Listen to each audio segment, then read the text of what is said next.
जय हिंद दोस्तों हम पहुंच गए हैं एशिया का सबसे बड़ा किला देखने के लिए चित्तौड़गढ़। दोस्तों इस किले का संबंध महाराणा प्रताप से लेकर पृथ्वीराज चौहान और रानी पद्मावत के जौहर से है।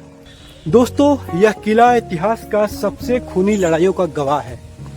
तो आइए सफर शुरू करते हैं और साथ में हम लोग चित्तौड़गढ़ फोर्ट को एक्सप्लोर करते हैं।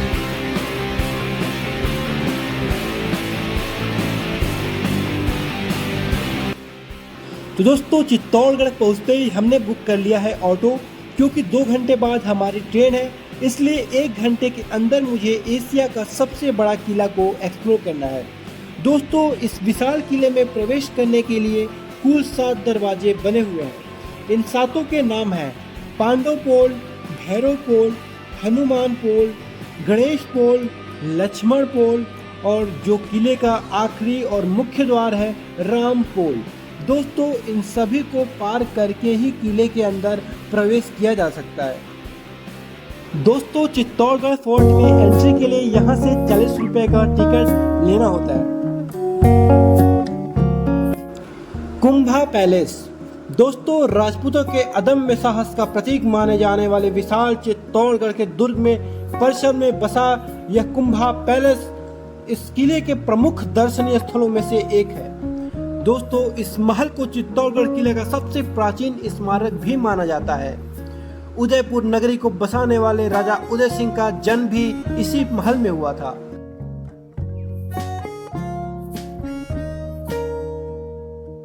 इस पैलेस में मीराबाई समेत कई प्रसिद्ध कवि भी रहते थे। आप सामने देख रहे हैं मीराबाई इसी महल में रहती थी।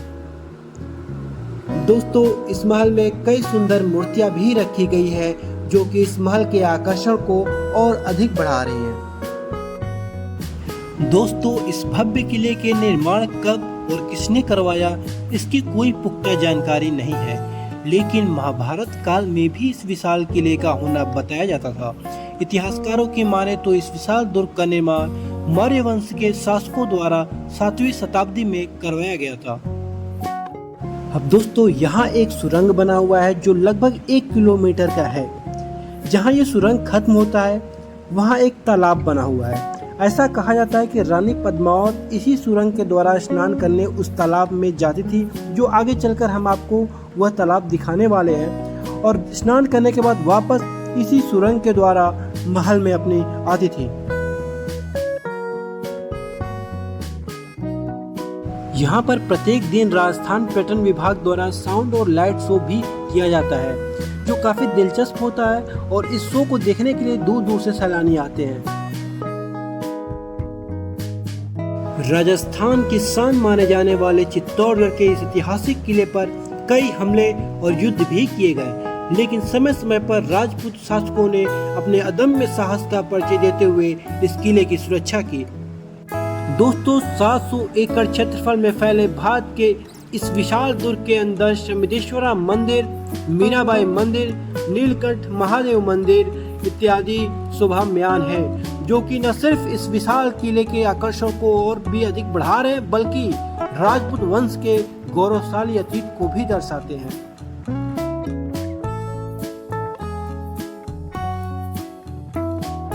दोस्तों यह कुंभ श्याम मंदिर है, जो विशाल किले के दक्षिण भाग में मीराबाई को समर्पित है।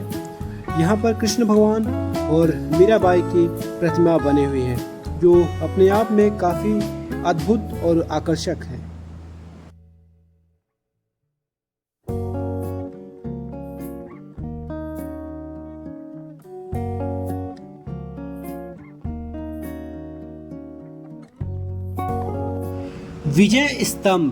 विजय स्तंभ को शक्तिशाली शासक राणा कुंभा द्वारा बनवाया गया था। करीब 37.2 मीटर ऊंची इस अद्भुत संरचना के निर्माण में करीब 10 साल का लंबा समय लग गया था। विजय स्तंभ की सबसे ऊपरी एवं 9वीं मंजिल पे घुमावदार सीढ़ियों से पहुंचा जा सकता है और वहीं इससे चित्तौड़गढ़ शहर का अद्भुत नजारा देख सकते हैं।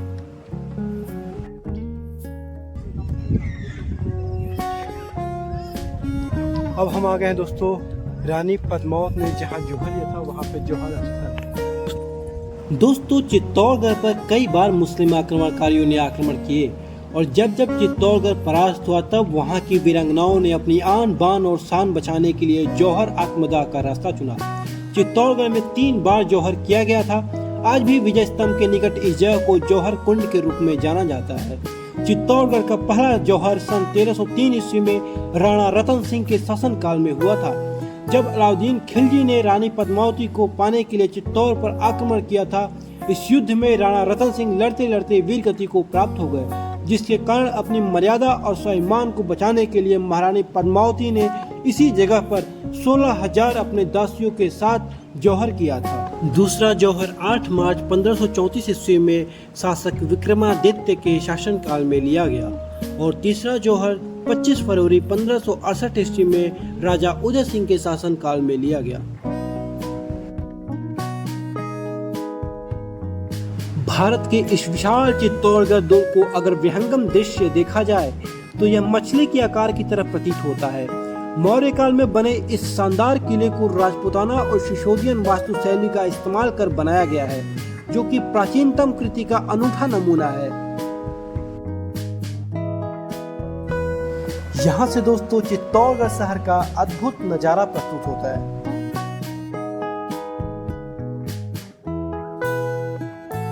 इस ऐतिहासिक महल के अंदर झीना रानी महल के पास बने शानदार गौमुख कुंड भी इस किले के प्रमुख आकर्षणों में से एक है।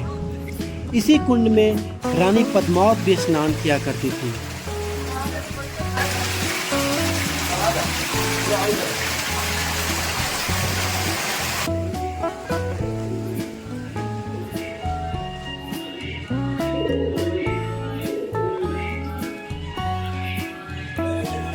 गुरुजी इसमें गुफा है क्या? पैक करती है। सर गुफा पैक है, किस चीज का गुफा था ये? गुफा ये रानी पद्मावती आती थी नहाने के लिए। नहाने के लिए रानी पद्मावती इधर से ही आती थी गुफा से। जाके गुफा के द्वारा आके शिव की पूजा करके महल में जाते। अच्छा, अंदर ही अंदर जेल में जमीन में रानी का आना जाना होता था। दरबार की जो रानी थी बाहर नहीं निकलती, पर्दा सिस्टम। वो ये रहता है क्या?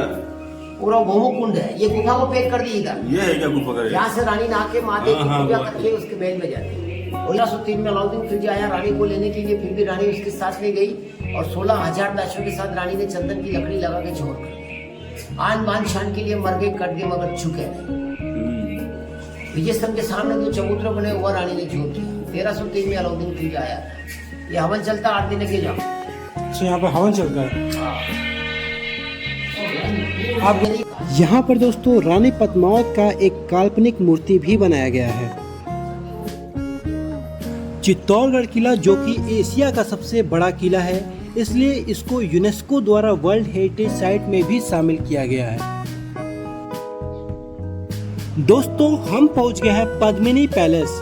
यह किले के दक्षिण हिस्से में एक सुंदर सरोवर के पास स्थित है। पद्मिनी महल एक 3 मंजिला इमारत है जिसके शीर्ष को मंडप द्वारा सजाया गया है। अद्भुत वास्तुशैली से निर्मित यह महल पानी से घिरा हुआ है, जो कि देखने में बेहद रमणीय लगता है। 19वीं सदी में पुनर्निर्मित इस आकर्षक महल पर अलाउद्दीन खिलजी को रानी पद्मावती ने अपने एक झलक दिखाने की इजाजत दी थी। यहीं पास में दोस्तों कालिका मंदिर है जो मां काली को समर्पित है। इनका दर्शन भी आपको जरूर करना चाहिए। यह काफी चमत्कारिक मंदिर है। तो दोस्तों अभी हम एशिया का सबसे बड़ा किला एक्सप्लोर कर रहे थे। उम्मीद है आप लोग को ये ब्लॉग पसंद आया होगा। मिलते हैं आपसे फिर किसी नई जगह पे नए ब्लॉग में। जय हिंद दोस्तों।